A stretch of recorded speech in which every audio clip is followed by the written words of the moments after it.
in the vaudeville. They had real talent. Speaking of funny podcast. Not this young stuff you had today. You call it funny. Speaking of funny.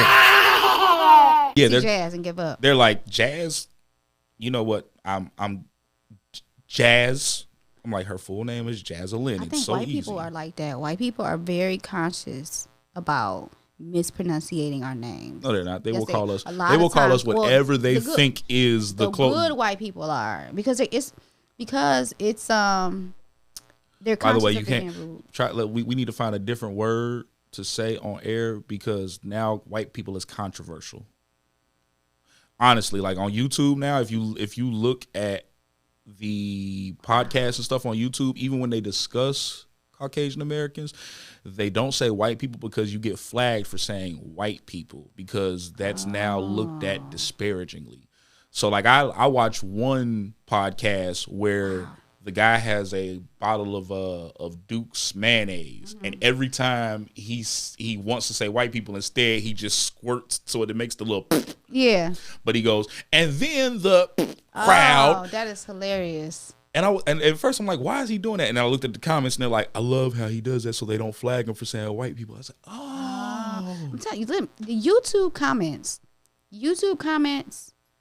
or actually just comments off any social media, but YouTube particularly, are the most valuable.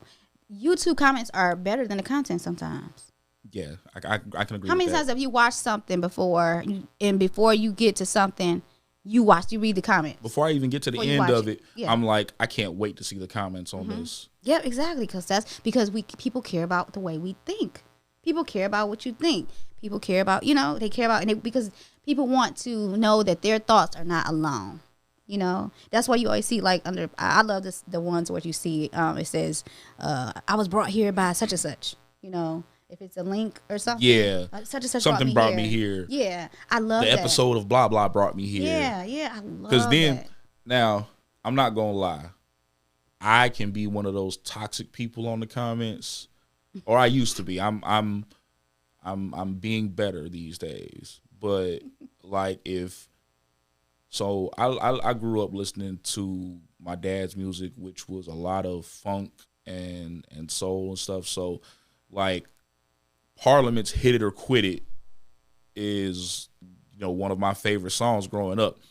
But I remember the episode of Atlanta where Zazie Beetz' character plays the teacher and she gets fired for smoking weed. But at the end of that episode, they showed a little boy in whiteface. And they're playing Hit It and Quit It. And I went to go look at the comments just of that scene. Mm-hmm.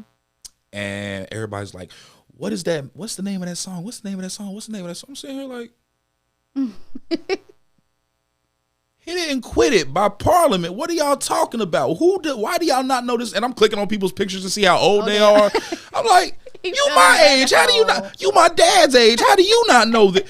So I have to limit myself on the comments because I will turn into one. I reckon I've retired from trolling, but I was at one point. You were a troller? A habitual troll. No.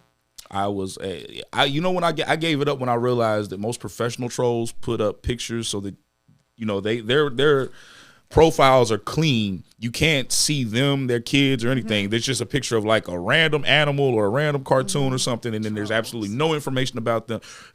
Meanwhile, I'm sitting here like, your mama's ugly. Sonny Gillespie, Norcross, Georgia, yeah, all of that. LinkedIn, come find me, yeah. Right. It's like, you have to be anonymous. I don't want to be an anonymous troll. I want you to know I'm talking this trash. A known troll. I am, yeah. You wanted to be a famous troll. I didn't want to be famous because, that's like Buck Wild from the Star and what was it? The Star and Buck Wild in the morning show back in the early 2000s. I don't know what that is. Nah, he was a professional troll. He was like the first professional radio troll that I remember. What made him a troll?